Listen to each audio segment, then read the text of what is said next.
ભવિષ્યલક્ષી કાર્યક્રમ કાલનો દિવસ કેવોમાં આપણે દિન વિશેષ પંચાંગ દિવસ રાતના ચોઘડિયા 12 રાશિના રાશિ ભવિષ્ય અને આવતીકાલે જેનો જન્મદિવસ છે તેનું આવનારું વર્ષ કેવું રહેશે આ તમામ વિષયો પર ચર્ચા કરીશું। તો તમામ વિષયોની માહિતી આપવા માટે આપણી સાથે જોડાઈ ગયા છે કિશન મહારાજ। દર્શક મિત્રો સૌને પ્રણામ નમન વંદન। સૌ પહેલા તો આપને આજના પવિત્ર દિવસ પાવન દિવસ રામનવમીની ખૂબ શુભેચ્છા। આપના દરેક અરમાનો મનોકામના ભગવાન શ્રી રામ પૂર્ણ કરે, આપનું જીવન ખૂબ આગળ સુખમય બને તેવી ખૂબ શુભેચ્છા। શ્રી રામની આપણે ગઈકાલે પણ વાત કરી હતી કે ભાઈ મર્યાદા પુરુષોત્તમ રામનું વસ્તુઓમાં કહેવાય કે ભાઈ એમનું કેરેક્ટર કેવું છે। ભગવાન શ્રી રામ દરેક શ્રી રામ ના બની શકે, કદાચ કૃષ્ણ બની શકે પણ શ્રીરામ બનવું બહુ અઘરું છે। દરેક મર્યાદા ના જાળવી શકે અને દરેક લોકો સમર્પિત ના થઈ શકે। એટલે કહેવાય ને યોગ પુરુષ જે સદીમાં કદાચ એક જ વાર થાય, સદીઓમાં એક વાર થાય એવા ભગવાન શ્રીરામ, અને એમના જીવનમાં ઘણું શીખવા જેવું છે। તો મિત્રો આપણે પણ એમના જીવનમાંથી શીખીએ સમર્પણની ભાવના, બલિદાનની ભાવના અને હંમેશા જતું કરવાની ભાવના એમનામાંથી શીખવા સાથે રાષ્ટ્ર ધર્મ પહેલા આવે, એમના માટે હંમેશા રાષ્ટ્ર ધર્મ પહેલા રહેલો, પ્રજા સેવક હતા, પ્રજાને હંમેશા આગળ રાખી હતી। એ રીતે આપણે પણ લોક કલ્યાણ માટે આગળ રહીએ, લોકોના હિત માટે આગળ રહીએ તેવી આપણે પણ ચોક્કસથી એની શુભેચ્છા પાઠવીએ। મિત્રો આજનો દિવસમાં આપણે શરૂઆત કરવાની છે પંચાંગ દિન વિશેષ દિવસ રાતના ચોઘડિયા। આજે ખાસ રસપ્રદ મુદ્દો છે, જાણવા જેવો મુદ્દો છે। આજે બધા એવું કહે છે કે ભાઈ અમને પણ મર્યાદા પુરુષોત્તમ રામ જેવી પત્ની મળે તે માટે શું કરવું, એટલે કે સીતા જેવી પત્ની મળે, આદર્શ નારી મળે, એ આજે આપણે લઈએ છીએ। આમ તો અઘરું છે, એ સદીમાં થઈ ગયું, હવે આ સદીમાં થાય કે ના થાય, પણ એના માટે કયા યોગ છે, કયા ગ્રહો છે તેની પર એકવાર પ્રકાશ નાખીશું। તે પ્રશ્નની આપણે સાથે તમારી પ્રશ્નની દરેક મૂંઝવણ પણ દૂર કરીશું। તો આવા સુંદર મજાના કાર્યક્રમની શરૂઆત કરીએ પંચાંગથી। જી બેન। જી મહારાજ, તો કાર્યક્રમની શરૂઆતમાં દર્શક મિત્રોને પંચાંગ વિશે જણાવશો। પંચાંગમાં તારીખ 27/3/2026 ને કાલે શુક્રવાર છે, તિથિ વિક્રમ સંવત 2082 ચૈત્ર સુદ નોમ છે, કર્ક રાશિનો ચંદ્ર છે, ડ ને હ મૂળાક્ષર છે, પુનર્વસુ નક્ષત્ર, અતિગંડ નામનો યોગ રહેશે, કૌલવ નામનું કરણ ચાલશે, પંચક વિછોડો નથી, સૂર્ય છે તે પોતે મીન રાશિમાં છે, ચંદ્ર કર્ક રાશિમાં, વહેલી સવારે 6:35 નો સૂર્યોદય અને સૂર્યાસ્ત સાંજે 6:53 કલાકનો છે, 1:33 નો ચંદ્રોદય, ચંદ્રાસ્ત 3:37 નો, અભિજીત મુહૂર્ત 12:20 થી 1:10 નું રહેશે, રાહુકાળ સવારે 11:13 થી 12:45 નો રાહુકાળ રહેશે। રાહુકાળમાં બને ત્યાં સુધી કોઈ સારા કામ ના થાય, નવા કાર્યની શરૂઆત ના થાય તેનું ખાસ ધ્યાન રાખજો। રાહુકાળમાં શક્ય હોય તો કોઈ લાંબી મુસાફરી પણ ના થાય તેનું પણ ધ્યાન રાખવાનું। માંગલિક કાર્યો કરવા નિષેધ છે, કોઈ માંગલિક કાર્ય નહીં થાય। નાના મોટા કામ કરવા છે તો કાલે ચૈત્રી નવરાત્રીનો છેલ્લો દિવસ છે, નોમ। ઘણા લોકો પૂછે છે કે મહારાજ નોમ આજે કે કાલે, તો ભાઈ એનો પણ આપણે પ્રશ્ન આપવાનો છે, પણ ફરીવાર કાલે રાહુકાળ છે 11:13 થી 12:45, અને આ રાહુકાળમાં શક્ય હોય તો કોઈ સારા કામ નહીં થાય તેનું ખાસ ધ્યાન રાખીશું। જી બેન। જી મહારાજ, હવે પંચાંગ બાદ દર્શક મિત્રોને દિન વિશેષ વિશે જણાવશો। દિન વિશેષ આવતીકાલનું શું છે? દિન વિશેષ, દિન વિશેષમાં કાલે ચૈત્રી નવરાત્રી સમાપ્ત થાય છે, કાલે ચૈત્રી નવરાત્રીનો છેલ્લો દિવસ, કાલે નોમની સમાપ્તિ સવારે 10:06 સુધી થશે। ઘણા લોકોનું કન્ફ્યુઝન હતું આઠમ નોમનું, ગઈકાલે પણ આપણે એ વાત ઉપર પ્રકાશ આપ્યો હતો કે ભાઈ આજે સવારે 11:40 થી નોમ બેસી જતી હતી અને 12 વાગે એક્ઝેક્ટ આપણે રામનવમી હતી, એટલે 12 વાગે નોમ ચાલુ હતી, એટલા માટે રામનવમી આજે ગણવાની, કારણ કે મહિમા બપોરે 12 વાગ્યાનો છે, કાલે તો 10 વાગે નોમ પતી જાય છે, એટલે આઠમ અને નોમ આજે આપણે ભેગી ગણવાની હતી। પણ જે લોકો 9 દિવસનો ઉપવાસ કરે છે એ લોકો આવતીકાલે જ નવરાત્રિ પતાવીને, એટલે કે નવરાત્રિ સમાપ્ત કરીને કાલે નોમની સમાપ્તિ કરીને શનિવારથી રેગ્યુલર એમનું ભોજન કે રેગ્યુલર એમના જે પણ દૈનિક ચર્યા છે તે કરી શકશે. એટલે જે લોકો તિથિ પ્રમાણે કરતા હોય એ લોકો માટે આજનો દિવસ, પણ આમ તો આપણે 9 દિવસ જ હોય. એટલે જે લોકોએ ચૈત્રી નવરાત્રિ કરી છે ને તે દરેક લોકો કાલનો દિવસ ઉપવાસ રાખે અને પરમ દિવસથી ઉપવાસ છોડે. આ ખાસ એક વખત મગજ ઉપર આપણે બધાના ઘણા કન્ફ્યુઝન હતું તે દૂર કર્યું. બીજી વસ્તુ કે કાલે તમે સમજો કે નોમની સમાપ્તિ સવાર 10:06 સુધી છે. એટલે 10:06 પહેલા કે તમારે સ્થાપન જે કરેલું છે તેનું ઉત્થાપન કરવું હોય તો 10:06 પહેલા કરી દેવાનું. ઉપવાસ ભલે આખો દિવસ રાખો, પણ 10:06 પહેલા કાલે તમારા ઘરે તમે માતાજીનું સ્થાપન કર્યું છે તો તેનું ઉત્થાપન કરી દેજો. આ વસ્તુની પણ ખાસ એક કહેવાની જરૂર હતી. તો આટલું ખાસ કરજો મિત્રો. કાલે સિદ્ધકુંજિકા સ્તોત્રમનો પાઠ કરવાથી લાભ થાય. નોમ છે સિદ્ધકુંજિકા સ્તોત્રમનો પાઠ 9 વાર સળંગ કરજો, લાભ જોવાશ. જી બેન.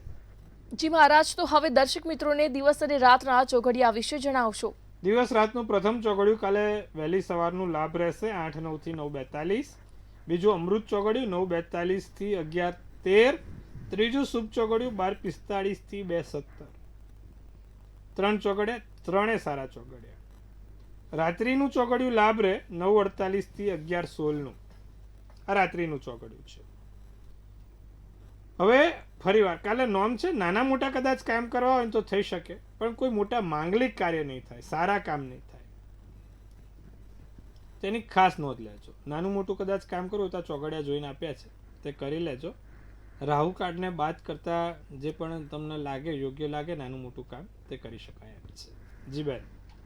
જી મહારાજ, તો હવે આજનો જે વિશેષ અને રસપ્રદ મુદ્દો છે તેના વિશે ખાસ દર્શક મિત્રોને જણાવશો. આજનો ખાસ અને વિશેષ રસપ્રદ મુદ્દો, બધા હમણાં કીધું કે ભાઈ અમને સીતા જેવી પત્ની જોઈએ છે, પણ અત્યારના જમાનામાં મળે એવી નથી. પણ કેમ?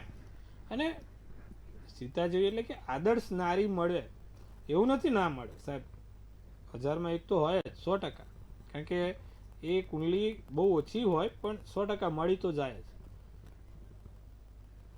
આદર્શ નારી એટલે શું? સંસ્કારી નારી. આદર્શ નારીને અત્યારે બધાને કહેવાય સુંદર સુશીલ સંસ્કારી અમારા કન્યાની શોધખોળ છે, પણ ભાગ્ય જ મળે છે. પણ એ ભાગ્ય જેનો સાથ આપતું એને મળી પણ જાય છે, એવું નથી કે નથી મળતું. તો કુંડલીમાં કયા ગ્રહો બળવાન હોય કે જે તમને આદર્શ સંસ્કારી સારી નારી આપે, એક સારી પત્નીનું સુખ આપે? અત્યારે તો તમે જુઓ સાહેબ, પત્ની ઘર ઊંધું કરી નાખે છે અને માણસે ઊંધો થઈ જાય છે હાલના જમાના પ્રમાણે. પણ અમુક ક્યાંક ને ક્યાંક ખૂણે ખાંચરે આપણે શોધખોળ કરો તો તમને ચોક્કસથી સારી આદર્શ નારી મળે. એના માટે એના ગ્રહો જોવા પડે. તો કઈ રીતે આપણને ખબર પડે કે ભાઈ આને આગળ જતા ભવિષ્યમાં બહુ સારી પત્નીનું સુખ છે? અને અમુક વખત તમને જોશો, મારી પાસે તો 500 કિસ્સા છે કે એને પત્ની આવ્યા પછી એનું જીવન આખું 360 ડિગ્રી બદલાઈ ગયું. પેલા 1000 રૂપિયા નોકરીમાં કામ કરતો હતો અને એના પત્નીના પગલાથી કે પત્નીના એના ગ્રહોથી લાખો કરોડોનો માલિક થઈ ગયો છે. ઘણું હોય અને એમાં સાથ પણ છે અને સત્ય પણ છે, એવું નથી કે ના હોય. તો 7મું સ્થાન બહુ અગત્યનું છે.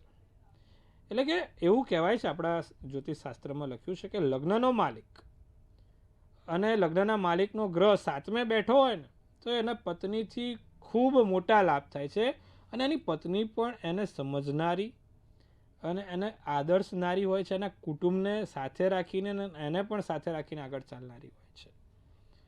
એટલે કે તમે સમજો કે ભાઈ તુલા લગ્ન છે, તો તુલા લગ્નનો માલિક કોણ છે? શુક્ર.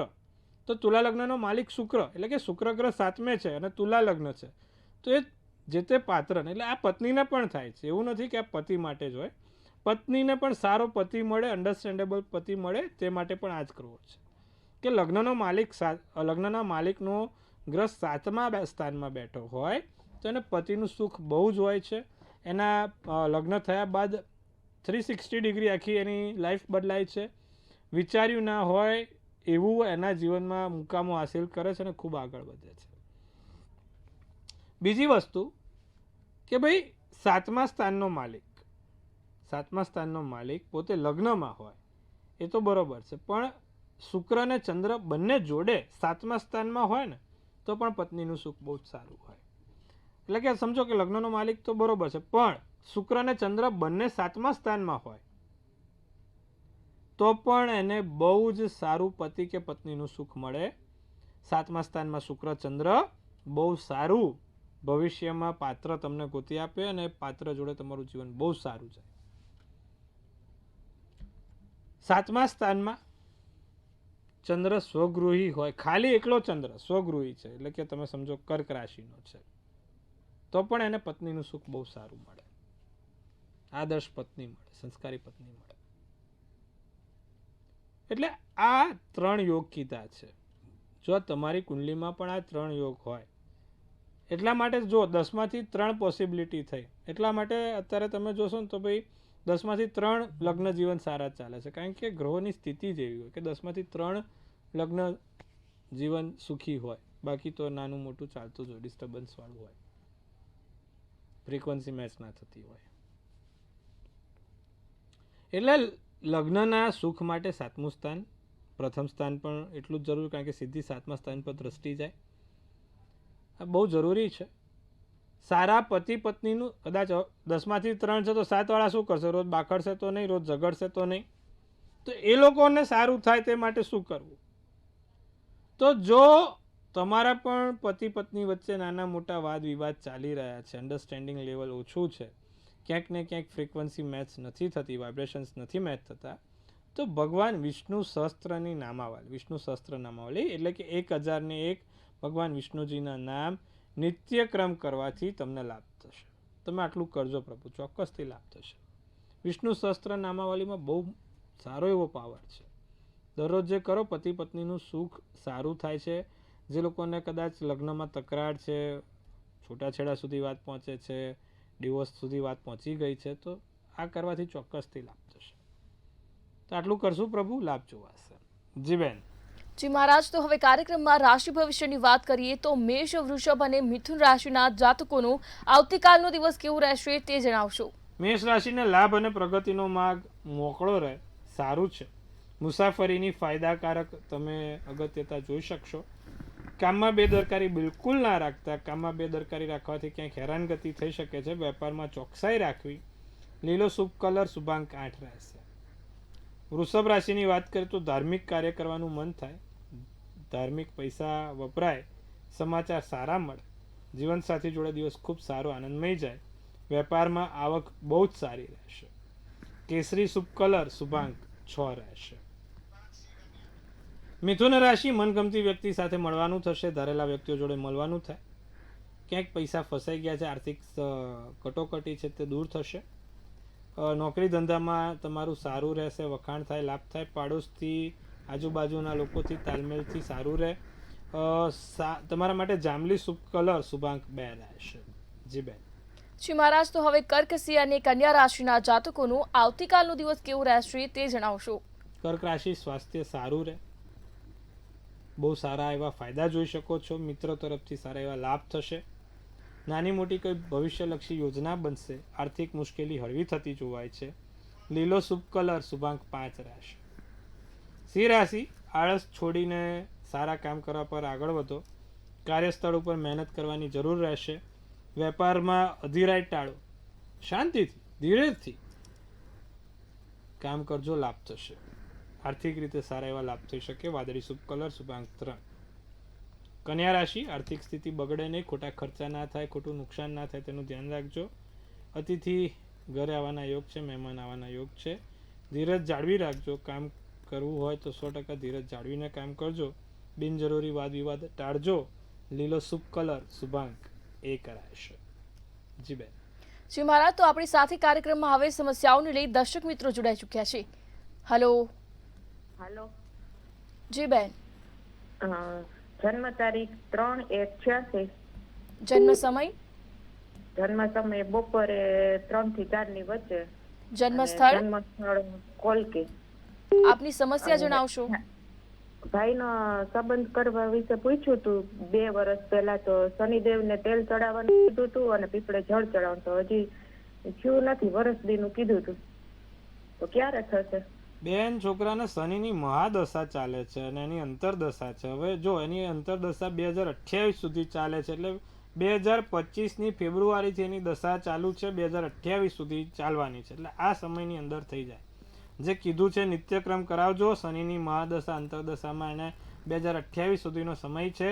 આ સમયની અંદર એના લગ્નના યોગ બનશે ત્યાં સુધી જે કર્યું છે રોજ કરવાનું રાખજો. અને શક્ય હોય ને તો શનિનો રત્ન પહેરાવો, એમેથિસ, એનાથી એને ઘણું સારું રહે. એમેથિસ રત્ન પહેરે તો એનાથી લાભ થાય, એટલે એમેથિસનો રત્ન પહેરાવજો.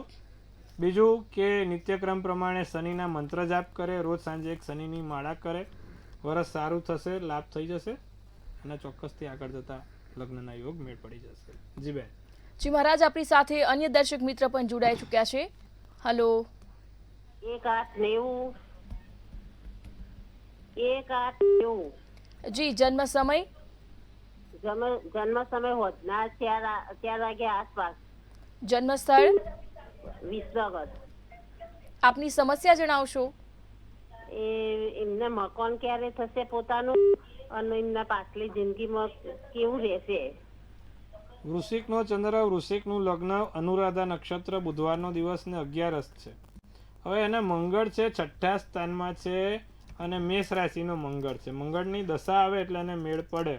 હવે અત્યારે તો મંગળની દશા નથી, પણ બુધની દશા હમણાં આવશે આવતા વર્ષે, તો ત્યારે લગ્નમાં આપણે ઘર માટે કોઈક સારો એવો મેળ પડે.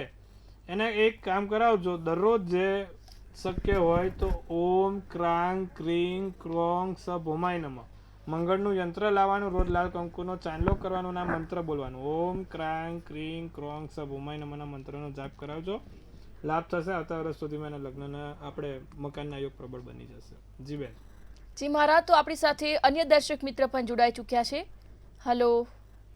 હેલો. હાજી. જી બેન. હા, મારે મારા બાબા માટે પૂછવું છે. એમની જન્મ તારીખ જણાવશો? 25/9/2000. જન્મ સમય? જન્મ સમય બપોરે 12:19. જન્મ સ્થળ? રાજકોટ. આપની સમસ્યા જણાવશો? એને એ ઓસ્ટ્રેલિયા છે 4 વર્ષથી, તો એને PR ક્યારે મળશે? સિંહ રાશિનો ચંદ્ર, વૃશ્ચિક લગ્ન, મઘા નક્ષત્ર, 13ની તિથિ છે, સોમવારનો દિવસ છે. હવે દેખો, 9મું અને 12મું સ્થાન બંને ચર રાશિનું આવે છે, પણ લગ્નમાં વૃશ્ચિક રાશિ આવે છે, સ્થિર રાશિ છે. એટલે PR થોડોક સમય લાગશે પણ મળશે ખરું, કારણ કે 12મા સ્થાનમાં શુક્ર સ્વગૃહી બને છે. એની દશામાં તમે જોવા જાવ તો સૂર્યની મહાદશા છે, હમણાં ચંદ્રની દશા આવશે. એને 6 થી 7 મહિનાની અંદર સારા એવા યોગ બને છે. ત્યાં સુધી એને રોજ એવું કહેજો કે મહાદેવજીના શિવ પંચાક્ષર સ્તોત્રમનો પાઠ કરે, એનાથી એને ચોક્કસથી લાભ થશે. નિત્યક્રમ પ્રમાણે એકવાર શિવ પંચાક્ષર સ્તોત્રમના પાઠનું કથન કરે, એના 6 થી 7 મહિનામાં સારા એવા સમાચાર મળી શકે છે. જી બેન. જી મહારાજ, તો હવે રાશિ ભવિષ્યની વાત કરીએ તો તુલા, વૃશ્ચિક અને ધન રાશિના જાતકોનો આવતીકાલનો દિવસ કેવો રહેશે તે જણાવશો? તુલા રાશિની વાત કરીએ તો નોકરીમાં થોડુંક ધ્યાન રાખવાનું છે. કાલે નોકરી, વેપાર, ધંધાની જગ્યાએ ધ્યાન રાખજો. ખોટી ચર્ચામાં કોઈ ઉતરવું નહીં, મતભેદ કોઈની જોડે કરવો નહીં. સામાજિક કાર્યમાં રસ રુચિ વધશે. વાદળી શુભ કલર, શુભાંક 3 રહેશે. વૃશ્ચિક રાશિ, કોર્ટના મામલાથી સાવધાન રહેજો. માતા પિતાનો સાથ સહકાર સહયોગ મળશે. દિવસ સારો, સુંદર, મોજ મજામાં પસાર થશે. જમીન મકાન વેચાણના યોગ પ્રબળ બને છે. લાલ શુભ કલર, શુભાંક 5. ધનરાશિ, આખો દિવસ ભાગદોડ કરવી પડે, દિવસ દોડધામમાં પસાર થાય. દુશ્મનો ગુપ્ત રીતે કાવતરું ના કરે. છુપા શત્રુઓ બહુ છે તમારે, બહુ ધ્યાન રાખવાનું. ધનરાશિ, ખોટી રીતે કોઈ પણ પરેશાન હેરાન ના કરે તેનું ધ્યાન રાખજો. પ્રવાસના નાના મોટા યોગ બને છે. સાંજ પછી સારા સમાચાર મળશે. પીળો શુભ કલર, શુભાંક 2 રહેશે. જી બેન. જી મહારાજ, હવે મકર, કુંભ અને મીન રાશિના જાતકોનો આવતીકાલનો દિવસ કેવો રહેશે તે જણાવશો? નાણાકીય સ્થિતિમાં સુધારો થતો જોવાય છે. મકર રાશિ, પૈસાની રીતે લાભ થશે. નવી નાની મોટી ખરીદી થાય. બચતનો સારો એવો ઉપયોગ કરી શકો છો. વેપારમાં અવરોધ ના આવે તેનું ધ્યાન રાખજો. જાંબલી શુભ કલર, શુભાંક 8 રહેશે. કુંભ રાશિ, સગા સંબંધી તરફથી સારા સમાચાર મળે. સંબંધોમાં વધારો થાય. લોન લેવાના પ્રયાસોમાં સફળતા મળશે. બેરોજગારને પણ રોજગાર મળે તેવી સરસ મજાનું કામ થશે. ગુલાબી શુભ કલર, શુભાંક 7 રહેશે. મીન રાશિ, તમારું માન પ્રતિષ્ઠા વધવાના છે. ભવિષ્યલક્ષી સારી યોજના બનશે. મિત્ર તથા પરિવારની મદદ થાય. આમંત્રણ મળી શકે છે ક્યાંકથી. સોનેરી શુભ કલર, શુભાંક 4 રહેશે. જી બેન. જી મહારાજ, તો હવે આવતીકાલે જેનો જન્મદિવસ છે તેનું આવનારું વર્ષ કેવું રહેશે તે ખાસ દર્શક મિત્રોને ટેરો કાર્ડના માધ્યમથી જણાવશો. કાલે જેનો પણ જન્મદિવસ છે, મંતવ્ય ન્યૂઝ તરફથી આપ સૌને હાર્દિક શુભેચ્છા. તનથી તંદુરસ્ત, મનથી મલકાતા અને ધનથી છલકાતા રહો. હાસ્યનું તોરણ ઝૂલતું રહે, ભાગ્યનું પાનું ખુલતું રહે, ધન કુબેરના ભંડાર ભરાતા રહે. એક સુંદર મજાનું ટેરોટ આપણે કાઢીશું અને જોઈશું કે ભાઈ જેનો પણ કાલે જન્મદિવસ છે 10th ઓફ પેન્ટિકલ્સનું કાર્ડ છે, શું સૂચવે છે આ 10th ઓફ પેન્ટિકલ્સનું કાર્ડ. તો લખ્યું છે wealth, financial security, family celebration, contribution with love, pet, animals. એટલે ભાઈ કહેવાય છે કે ભાઈ 2 પગવાળા પ્રાણીથી તો છે જ, 4 પગવાળા પ્રાણીથી પણ પ્રેમ કરવાનું રાખજો. મૂંગા પ્રાણીઓની સેવા કરજો. સાથે આ વર્ષે જેટલા મૂંગા પ્રાણીની સેવા કરશો એટલું તમને વર્ષે લાભ થતો રહેશે. તમારી વેલ્થ એટલે કે ભાઈ ધન ધાન્યમાં વધારો થતો રહેશે, માન સન્માનમાં વધારો થતો રહેશે, પૈસાની તકલીફ ઓછી થશે. અને જેનો પણ કાલે જન્મદિવસ છે ખાસ નિત્યક્રમ પ્રમાણે ગુલાબ, ચપટી ગુલાબનું અત્તર લગાવવાનું રાખે. પૈસાથી, પરિવારથી, તમારા પતિ પત્નીથી તમને લાભ થતા રહેશે. આટલું કરજો, લાભ જોવાશે. જી બેન. જી મહારાજ, કાર્યક્રમમાં અમારી સાથે જોડાયા, દર્શક મિત્રોને આટલી સરસ માહિતી આપી તે બદલ આપનો ખૂબ ખૂબ આભાર. ખૂબ શુભેચ્છા. હર હર મહાદેવ.